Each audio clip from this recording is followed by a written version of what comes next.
Hello students, তোমাদের সকলকে স্বাগত। আজকে তোমাদের ক্লাস 7-এর রায় ও মার্টিন প্রশ্নবিচিত্রার পরিবেশ ও বিজ্ঞান বিষয়ের মডেল সেট 7 করে দেখাবো। তো চলো শুরু করা যাক। তার আগে বলে দিই, তোমরা যদি চ্যানেলে নতুন হয়ে থাকো তাহলে চ্যানেলটিকে অবশ্যই সাবস্ক্রাইব করে দিবে। প্রথমে দেখে নিই ফিজিক্যাল সায়েন্স। সঠিক উত্তরটি নির্বাচন করো। 32 ডিগ্রি ফারেনহাইট এর সমান পাঠ হলো অপশান সি 0 ডিগ্রি সেলসিয়াস। পরের প্রশ্ন কি আছে, সিলভার নাইট্রেটের সংকেত হলো অপশান এ AgNO3। পরের প্রশ্ন কি আছে, J10 + CuCl2 বিক্রিয়া করলে হবে J10Cl2 + Cu। এই বিক্রিয়াটি একটি অপশান সি প্রতিস্থাপন বিক্রিয়া। পরের প্রশ্ন কি আছে, তাপ প্রয়োগে কঠিন পদার্থ তরলে পরিণত হওয়াকে বলা হয় অপশান এ গলন। পরের প্রশ্ন কি আছে, ক্যালসিয়াম পরমাণু দুটি ইলেকট্রন বর্জন করলে উৎপন্ন হবে Ca2+। উত্তর হবে কি অপশান বি। পরের প্রশ্ন কি আছে, এসআইতে তাপের একক হলো জুল, অপশান বি। পরের প্রশ্ন কি আছে, অ্যালুমিনিয়াম ধাতুর চিহ্ন হলো অপশান এ Al। পরের প্রশ্ন কি আছে, ফসফেট মূলকের যোজ্যতা হলো অপশান বি 3। পরের প্রশ্ন কি আছে, পদার্থের কঠিন থেকে তরল অবস্থায় পরিবর্তনের নাম হলো অপশান বি গলন। পরের প্রশ্ন কি আছে, বরফ গলনের লিনতাপ হলো অপশান সি 80 ক্যালোরি পার গ্রাম। চলো এবার দুয়ের দাগে দেখে নিই, সত্য বা মিথ্যা নির্বাচন করো। প্রমাণ চাপে বরফের গলনাঙ্ক 0 এটা হবে কি মিথ্যা। পরের প্রশ্নে কি আছে, কোনো বস্তু কর্তৃক গৃহীত বা বর্জিত তাপ ওই বস্তুর ভরের ওপর নির্ভর করে না। উত্তর হবে কি মিথ্যা।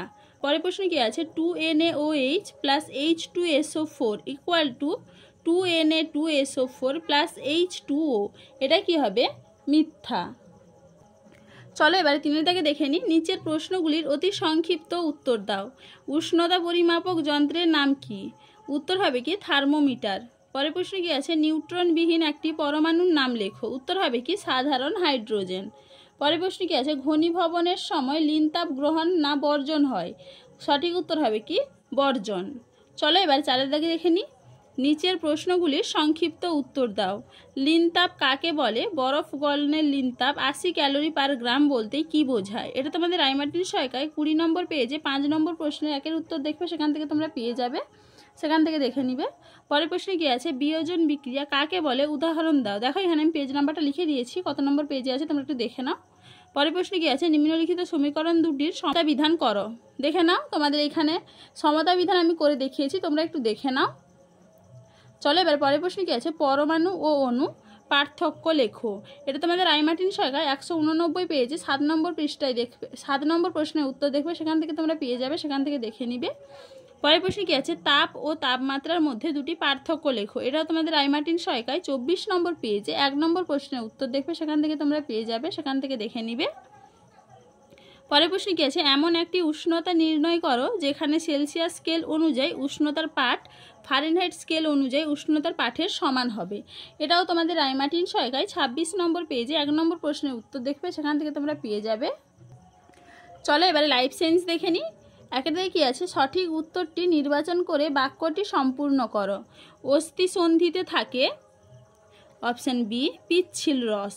পরের প্রশ্ন কি আছে, রক্তে কোন খাদ্য উপাদানের পরিমাণ বেড়ে গেলে মধুমেহ বা ডায়াবেটিস রোগ হয়? উত্তর হবে কি অপশান বি শর্করা। পরের প্রশ্ন কি আছে, কাটা জায়গা দিয়ে রক্ত বেরোতে শুরু করলে রক্তকে জমাট বাঁধতে সাহায্য করে? Option D calcium. পরের প্রশ্ন কি আছে, অক্সিজেন পরিবহন করা যে মৌলের কাজ সেটি হলো অপশান সি আয়রন। চলো এবার 2 দাগে দেখে নিই, 2-1 কথায় উত্তর দাও। উদ্ভিদ রাসায়নিক ক্যারোটিনয়েডস এর দুটি কাজ লেখো। এটা তোমাদের টেক্সট বইতে 161 নম্বর পেজে আছে, সেখান থেকে তোমরা করে নিবে। চলো এবার পরের প্রশ্ন কি আছে, ভিটামিন এ এর অভাবে কি কি রোগ লক্ষণ প্রকাশ পায়? এটাও তোমাদের রায় মার্টিন সহায়িকায় 262 নম্বর পেজে আছে, সেখান থেকে তোমরা দেখে নিবে। চলো এবার 3 দাগে দেখে নিই, শূন্যস্থান পূরণ করো। দুধে উপস্থিত শর্করাটি হলো ড্যাশ। উত্তর হবে কি ল্যাকটোজ। পরের প্রশ্নে কি আছে, খাদ্যতন্তু এক ধরনের ড্যাশ জাতীয় কার্বোহাইড্রেট। উত্তর হবে কি পেকটিন। পরের প্রশ্নে কি আছে, অস্থি ও লিগামেন্ট উপস্থিত প্রোটিনের নাম হলো ড্যাশ। উত্তর হবে কি কোলাজেন। দেখো স্টুডেন্টস, আমি এখানে তোমাদের প্রশ্নগুলির উত্তর কত নম্বর পেজে কত নম্বর প্রশ্নের উত্তর সেটা লিখে দিয়েছি, তোমরা একটু দেখে নাও। চলো আজকে এইটুকুই, দেখা হচ্ছে পরের ভিডিওতে। ভিডিওটি ভালো লাগলে লাইক অ্যান্ড সাবস্ক্রাইব করে দিবে।